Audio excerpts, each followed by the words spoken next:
Hello and welcome to the podcast. In this episode, I thought we should talk about the UK government, Apple and encryption. From this article, Apple pulls data protection tool after UK government security row. The article goes on. Apple is taking the unprecedented step of removing its highest level data security tool from customers in the UK after the government demanded access to user data.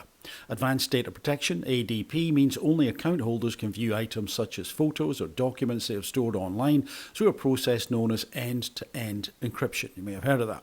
But earlier this month, the UK government asked for the right to see the data, which currently not even Apple can access. What is going on? Does that sound right to you? Is that a good idea?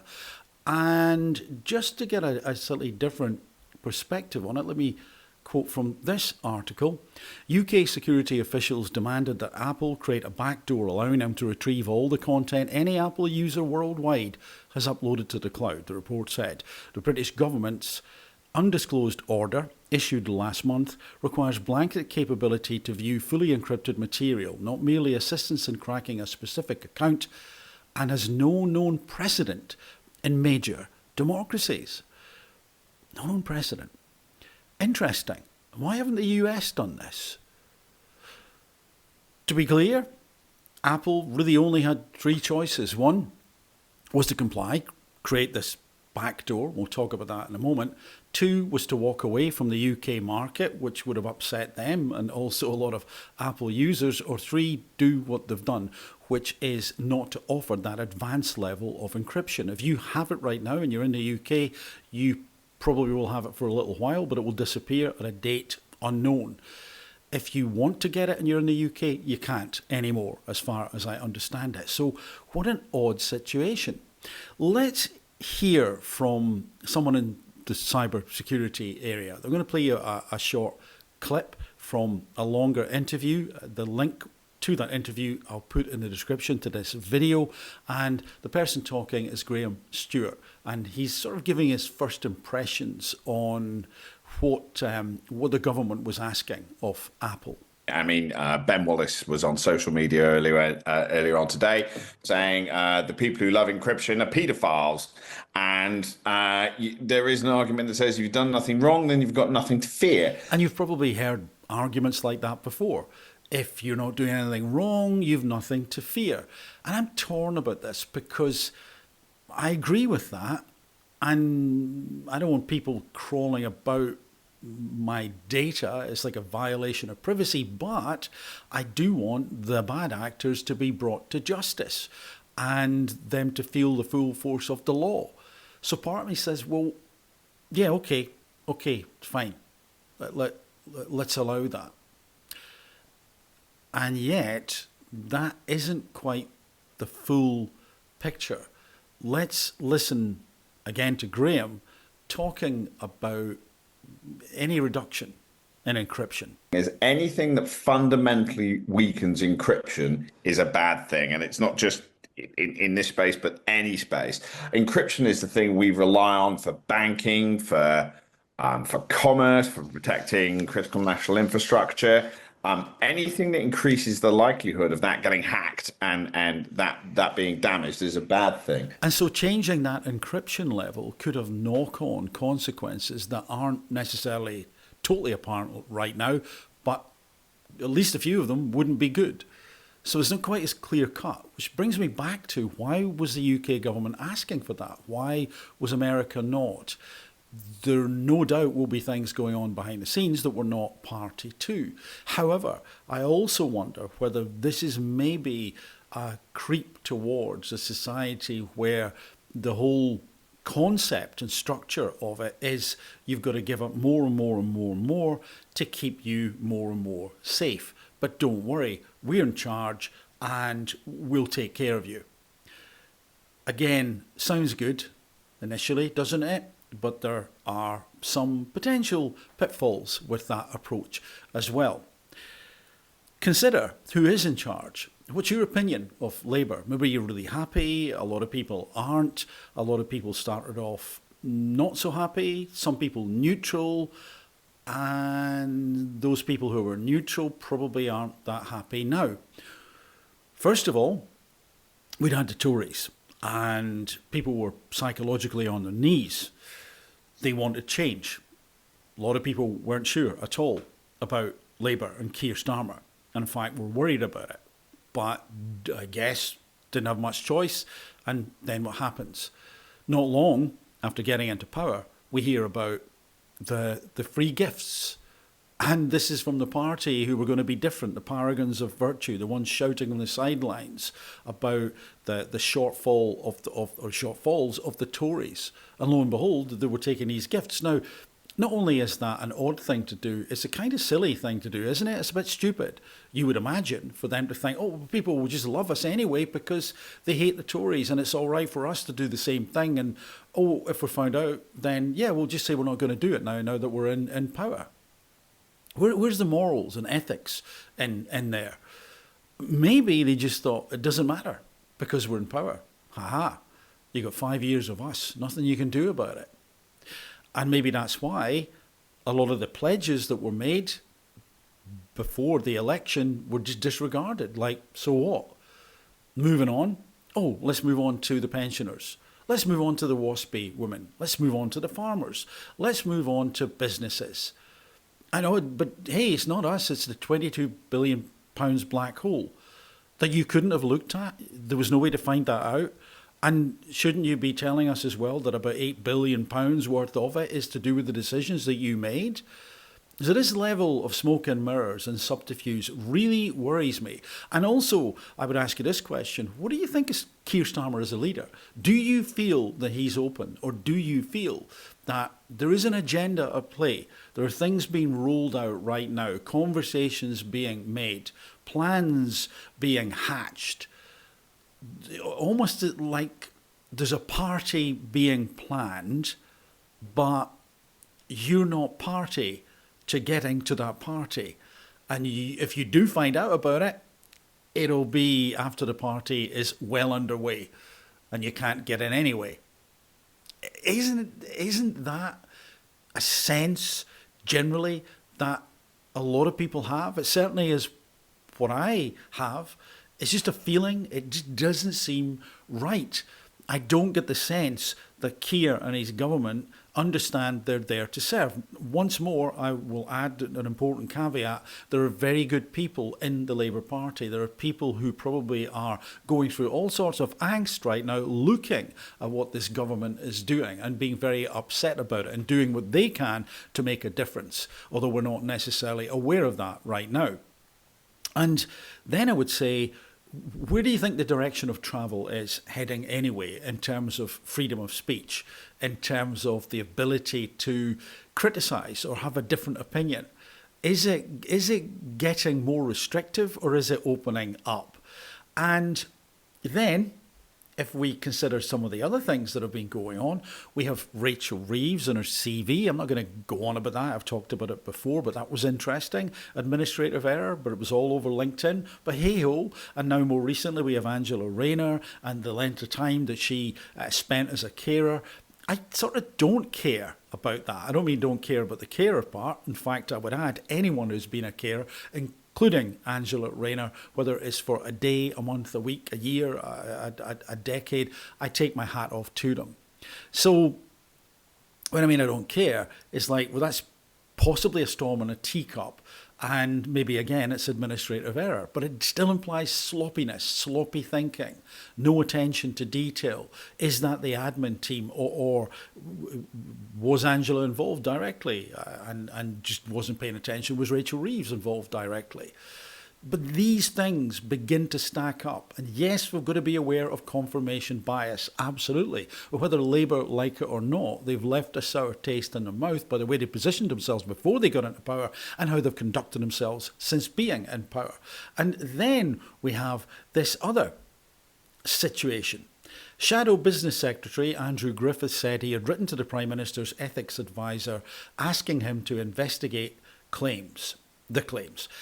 Griffith urged Reynolds to apologise and step down, writing that he appears to have knowingly misled the public. And this is in reference to Business Secretary Jonathan Reynolds, who's facing calls to resign after he was accused of falsely claiming to be a solicitor on his online CV. That's quite serious, I think, isn't it? Reynolds has previously said he worked as a solicitor at a law firm in Manchester before becoming an MP, but he had to quit his legal training to run for Parliament in 2010 and never qualified. The Conservatives and Reform UK have both called for Reynolds to step down from his cabinet role, perhaps unsurprisingly. The cabinet minister had been described as a solicitor on his LinkedIn profile, LinkedIn again, just like Rachel, but the BBC has been told there was an administrative error, another one, that has been corrected. And once more, it just makes you go, what is going on? Who are these people? And so that's another potential bias that's been confirmed, unfortunately, about Labour and their ability to write truthfully in their CV or on LinkedIn or wherever the heck it was. But then in terms of the direction of travel of freedom of speech, there's this headline: grandmother spoken to by police after criticising Labour politicians online. Helen Jones left scared after visit from 2 officers over Facebook posts. A grandmother was spoken to at her home by police after she criticised Labour politicians online for sending offensive WhatsApp messages. Now, I'm pretty sure that those 2 police officers would rather be doing something else. Unfortunately, whether we like it or not, the police they've got to be influenced by what the legislation is pointing them towards. And maybe, for all I know, behind the scenes where some people at a higher level are being influenced by people in government at a higher level. But I couldn't possibly comment. And I would say up front that my default in terms of encryption, in terms of allowing data to be accessed by certain people in the government is yes, if it's going to protect us. And in terms of the police, yes, you do a great job. It's a really tough job. And most people, in my opinion, in the police, not all of them, but most people are there putting themselves in harm's way and understand they're there to serve. So this to me isn't about the police as such, it's about the direction of travel that they're being pointed in by whomsoever high up in the police, impacted by whatsoever. So from this article, what was said in the Labour WhatsApp group, Diane Abbott calls for MPs to quit. Diane Abbott has called for everyone involved in the racist WhatsApp group to step down from whatever position they have in Labour. What was going on? What did the messages say? Andrew Gwynn, the MP for Gorton and Denton, is said to have made sexist comments about Angela Rayner, racist remarks about Labour MP Diane Abbott, and joked that he hoped a 72-year-old woman croaked it after she complained about her bins. Charming. And there was more than that.